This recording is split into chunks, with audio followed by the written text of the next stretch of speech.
इस समीकरण से बहुत सारे से रिलेटेड क्वेश्चन पूछा जाता है, डायरेक्ट पूछ दिया जाता है कि इस समीकरण को प्रतिस्थापन विधि द्वारा हल करें। तो आज हम लोग इसको इजली रूप में आज हम लोग सीखेंगे। तो मुझे आपसे एक छोटा सा रिक्वेस्ट है कि आप इस वीडियो पर शुरू से लास्ट तक बने रहिए, और अगर आप इस चैनल पर नए हैं तो इस चैनल को जरूर से जरूर सब्सक्राइब कर लीजिए। तो चलिए हम लोग समझते हैं। देखिएगा प्रतिस्थापन विधि, देखिएगा आपको यहाँ पर दो क्वेश्चन दे दिया गया है। एक यहाँ पर क्वेश्चन दे दिया है x + y = 14 और x - y = 4।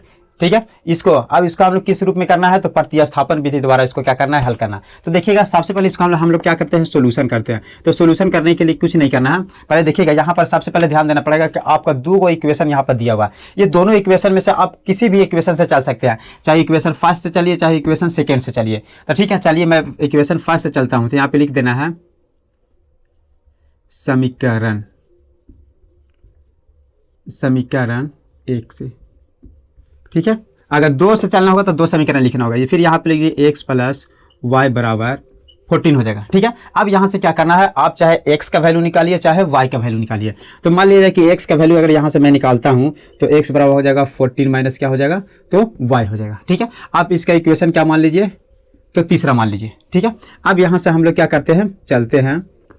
अब यहाँ से लिखेगा, देखिए ये जो है आपका x का वैल्यू, x का मान अब यहाँ से लिख दीजिएगा कि x का मान समीकरण 2 में रखने पर।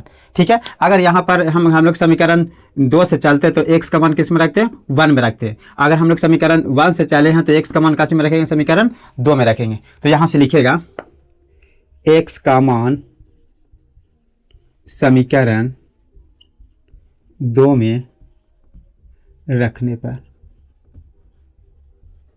2 में रखने पर। ठीक है, तो यहाँ पर समीकरण 2 हमारा यहाँ पे देखिएगा क्या दिया हुआ है, ऐसे समीकरण 2 दिया हुआ x - y = 4 दिया हुआ है।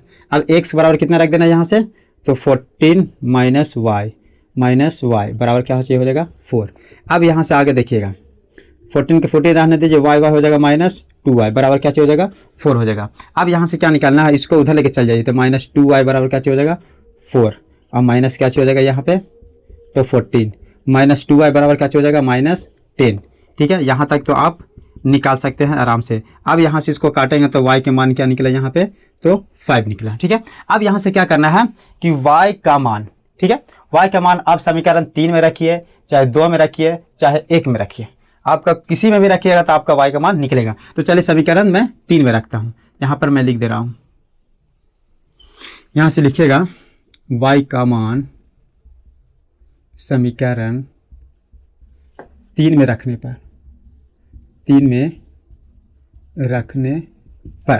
तो देखिएगा y का मान समीकरण 3 क्या है, x = 14 - y। देखिएगा x का वैल्यू हमको x का मान निकालना है, तो 14 को 14। अब देखिएगा y का मान कितना निकल के आया है, 5 निकल के आया है। तो x बराबर क्या हो जाएगा, यहाँ से घटेगा तो 9 × 14 यानी कि 9 आएगा। अब यहाँ से y का वैल्यू कितना आया, तो 5 आया। तो ये आपका क्या हो जाएगा, x और y का मान आपका निकल के आया। किस विधि द्वारा, तो प्रतिस्थापन विधि द्वारा। तो आप इस विधि के या इस मेथड के माध्यम से आप इस विधि को समझ सकते हैं, और आप दूसरा इक्वेशन भी निकाल सकते हैं कि इक्वेशन किस तरह से निकाला जाता है। तो चलिए